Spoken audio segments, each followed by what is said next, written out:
on camera one.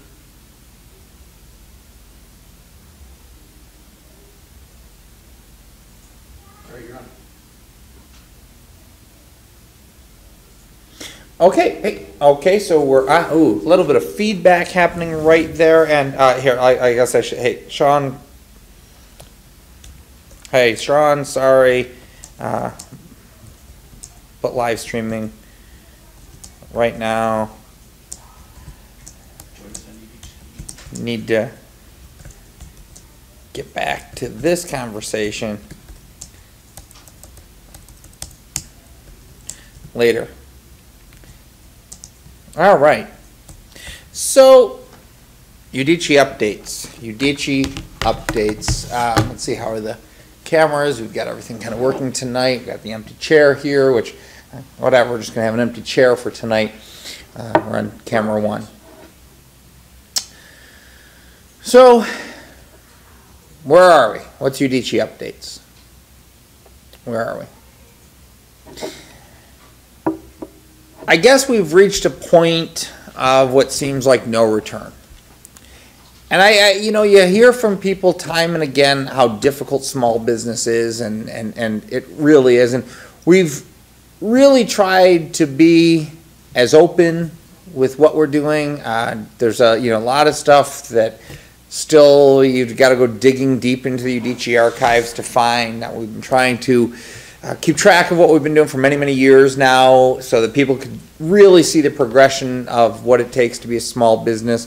The reasoning for the social media production over the past 2 years was to try to keep people even more up to speed what was going on and try to engage more people in the small business experience. And I guess we've reached that point where we recognize what we have, and it's hard for us to sit back and deny what we know that we have. We have a very incredible piece of software, and it's one of those things that if you don't take a look at the software, if you don't have a need for it, you're not going to really get it, and it might appear that all we're really doing is this social media piece, but this is such a small part of what we're doing, and it's odd. It's really odd because there's certain things that we've just not shared over the years. There's certain things that were just more appropriate that they weren't shared. I mean, truly good leadership, you're not going to spill your garbage all over the street and just leave it out there. And we're not saying we're going to do that now. But it's truly interesting that if we were to really go through what has happened over this past 3 to 4 years and how we, where we started, and why we started, and what that journey was, we can speak directly to the power of a mission statement. We can talk about the brand. We can show the importance of putting a brand on paper and following it through. Lessons. We can talk about a lot of lessons that we've learned. The idea that you definitely need to better communicate. You've got to better communicate with your citizens and with your audience. And I will say this, that sometimes we're left scratching our own heads. We're sitting here going like, okay, for the last 2 years, we've been putting stuff out on the internet where pretty much anybody could watch. And if they really wanted to learn and understand, there's more than sufficient stuff out there. And I get the fact that maybe it's a little bit boring, right? I do understand that. And we haven't had the time to go edit everything up. And quite frankly, most people are really disinterested in what we're doing. And maybe that's because our focus has been on poverty. Maybe because we're not politicians, the people who tune in don't necessarily think, well, why do I have to be concerned about poverty? And I get that. I get it. I mean, back in the day when I had a good paying job and I was just out there living the normal suburban lifestyle, I don't really think I thought that much about poverty. And maybe it's because of my faith that I had to have my eyes opened up to realize what it really means and how it's affecting people. And I guess I'd sit here and say that it just seems like the right thing to do to take on poverty in this manner. And again, we don't hide this. Our goal is to actually help end child sexual slavery, and we knew that from day one that we would have to do that through attacking poverty, because we look at that and said there's really two things that allow such a vile evil to exist in the world, and one being evil and the second being poverty. A leading cause of child sexual slavery is poverty. So we had to come here, and we had to start in our own hometown. I guess there's a certain amount of melancholy right now. It might be the right word, might not be the right word, that Tim and I are both experiencing right now. It's like we've pushed so hard. We've tried to do everything we could think in our power to ask people to help, to ask people to get engaged. And it's not like that's new. We've been asking for, very, very publicly for 2 years. And in fact, a year before there or so, we did another very public thing where we asked people to get involved. And, we share it on social media, and we hear, and I know the power of social media, and I understand that we could do it better, but that's just one more thing that we have to do while we're trying to do everything else.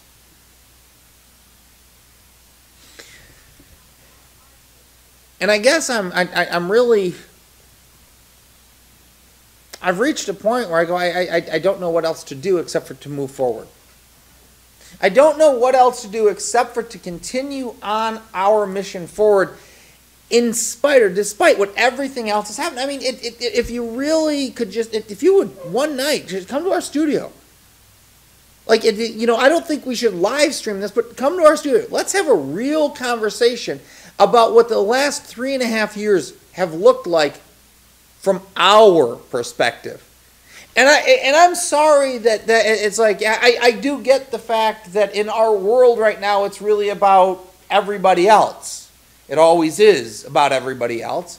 And I truly understand that, because the entire model that we build branding upon is called CBBE, which is the customer-based brand equity, which means we look at everything through the customer's eyes. So I get that our message in the grand scheme of things isn't important to most people.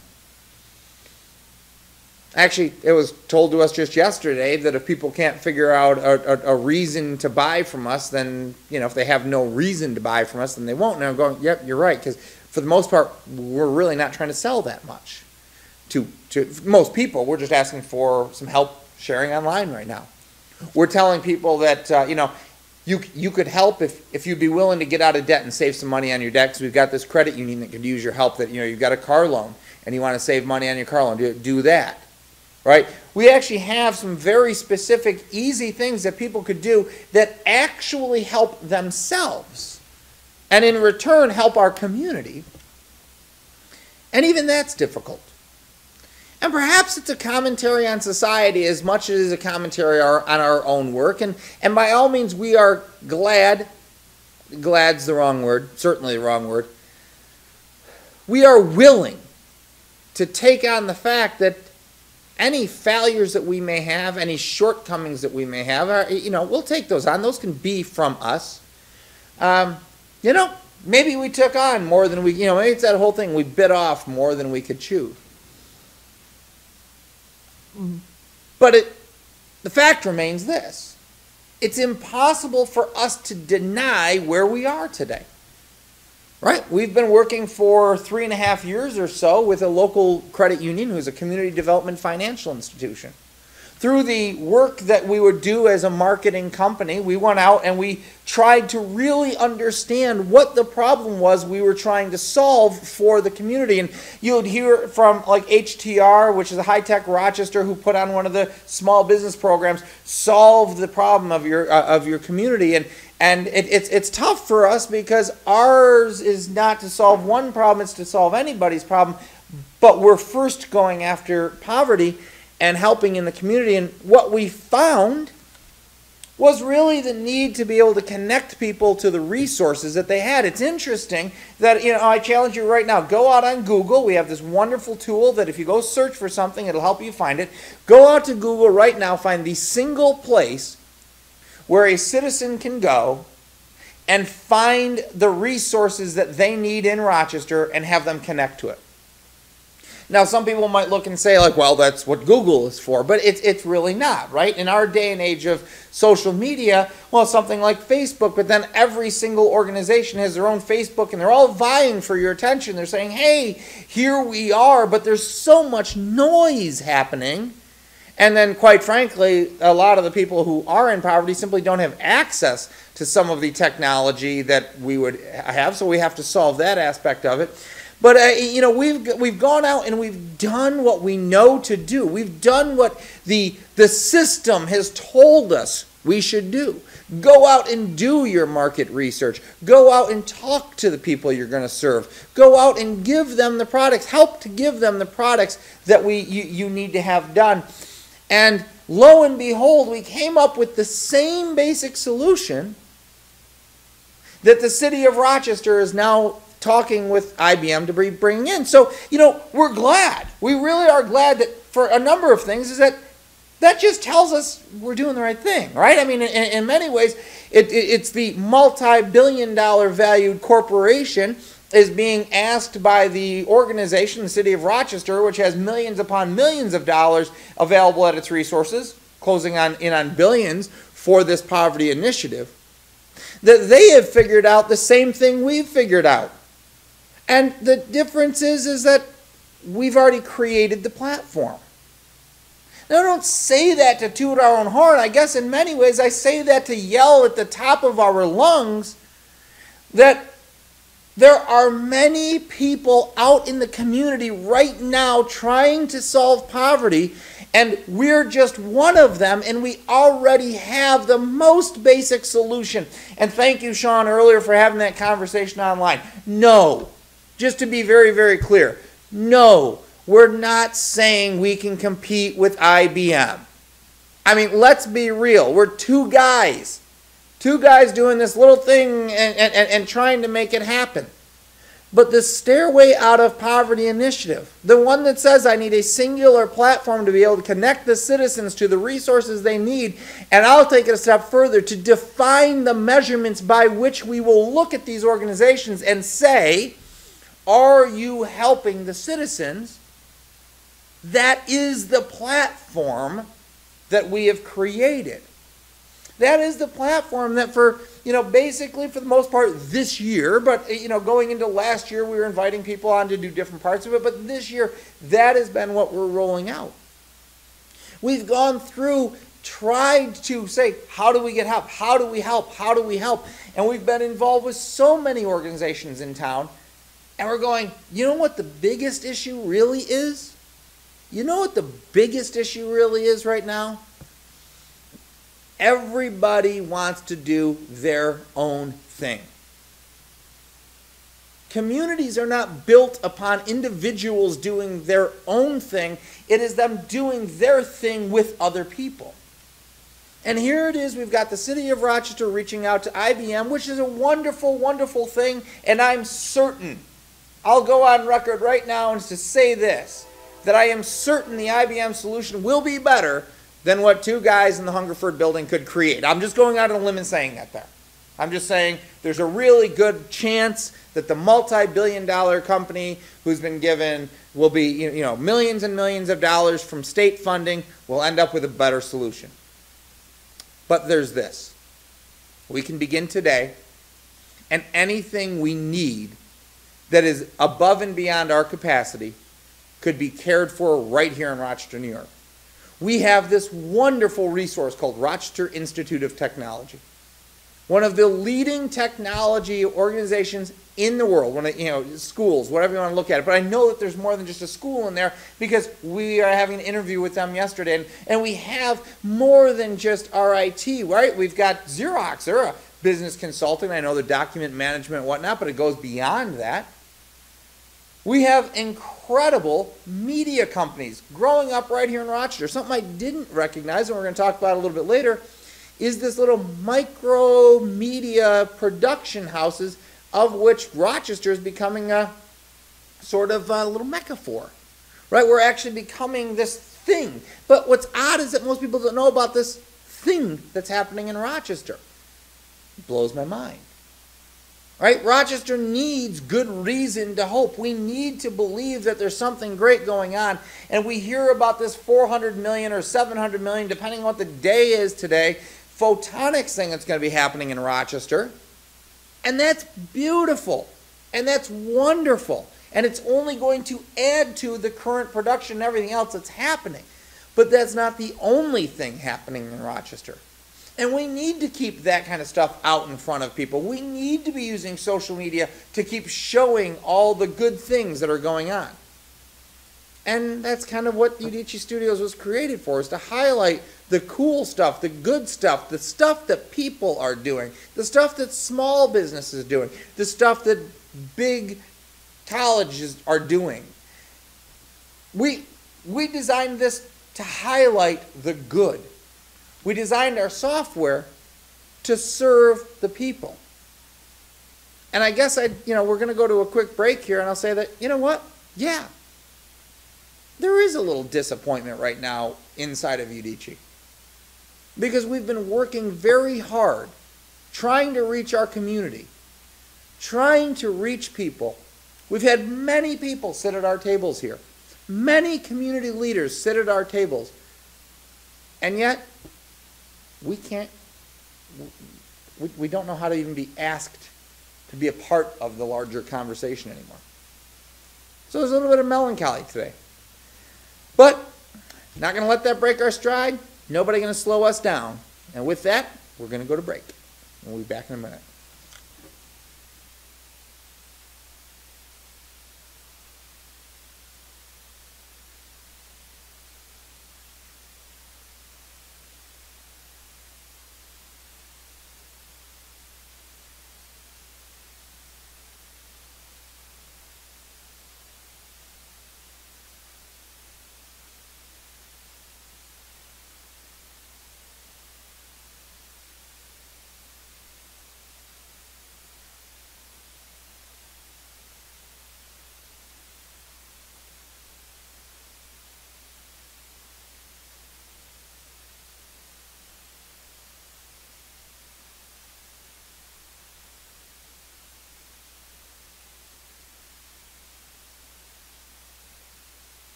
All right, so we're just having a little bit of fun, a little laughing off camera here.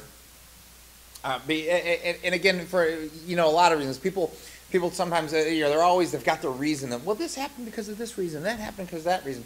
But I really find it kind of funny when it comes time for the political world. You got Democratic debates, Republican debates, and everybody throws their opinions out there, and everybody has really, really strong opinions. And for the most part, right? I mean, one party hates the corporations and think that they're filled with, corporate welfare, and the other one thinks that, I don't even know what they think anymore. Anyways, I guess I got to figure out what the Republicans really are trying to stand for, what their platform is. But my point in this is more along the lines that everybody has these really strong opinions that both sides of the party lines come up with things like, we need to get rid of crony capitalism. We need to, redistribute the wealth. We need to stop letting the corporations dictate where the money goes. We got it, and everybody kind of agrees about this. Follow the money, and you can start to figure things out really easy. Why somebody's acting the way they're acting. Who are they supporting? I saw this wonderful thing, wonderful conversation going on online today about how right after the debates, Bernie Sanders was this big leader, but all of the mainstream media was declaring Hillary the winner, and the conversation was real. Well, you can't trust the immediate polls because that's just people. You've got to wait for the scientific polls. I get you, I got you. Those scientific polls are much more real than what people actually say online. Okay, not sure what to think about that, but okay. But in the grand scheme of things, it's a follow the money thing. So what we were just laughing about here is the whole idea of people going, well, why would IBM just be coming to Rochester? Rochester won this big gift. Well, Rochester won a big gift, but let's not lose sight of what's behind that big gift. Somewhere to the tune of $500 million. $500 million has been designated to help upstate New York rise up out of poverty. So when a company says, hey, congratulations, your city has won a $500,000 prize in services, maybe we should follow the money. Maybe we should actually look at that and go, if I were the CEO of IBM, and I were trying to figure out how to get my technologies out to all the cities, I'd look for the cities that had money available. Lots of money available. And I'd go in and say, we can help you solve that problem. And they can, and they'll do a great job. But let's not forget, there's billions upon billions upon billions upon billions of dollars being thrown at trying to help poverty. And that's a wonderful thing. But let's spend those dollars locally. Let's not take those dollars that have been designated for Rochester and spend them with an out-of-state corporation. Let's engage those local resources. And you know what? If not us, that's fine. But just know that we're not going away. We've got this little puny social media studio and this pretty incredible social media platform that we're not going away. But if somebody can come in and they can help, and instead of it taking 15 years to cut poverty by 50%, if we can do it in 10 years and cut it by 75% by having somebody else solve it, then by all means we will take a backseat gladly, and we'll just go about helping the other small businesses that we can help. We will gladly do that. But here's what I do know. We're not some fly-by-night thing. We've actually gone out. We've done our due diligence. We've learned from the people whose job it's been for year after year, for their careers, to really understand the problem, and we learned from them. We've gone to other cities, and we've learned from there. We've learned what it is the community needs, and we've developed a model, a self-sustainable model that deals with community co-ops, teaching people a trade, particularly those who may not have made it out of high school, and actually helping to improve the neighborhoods through these community co-ops and helping people share in the profits. Now that's the business model itself, and it's yet to be implemented, but that's exactly where we stand today. We stand ready to take that forward, and we're not the only ones in Rochester ready to do it.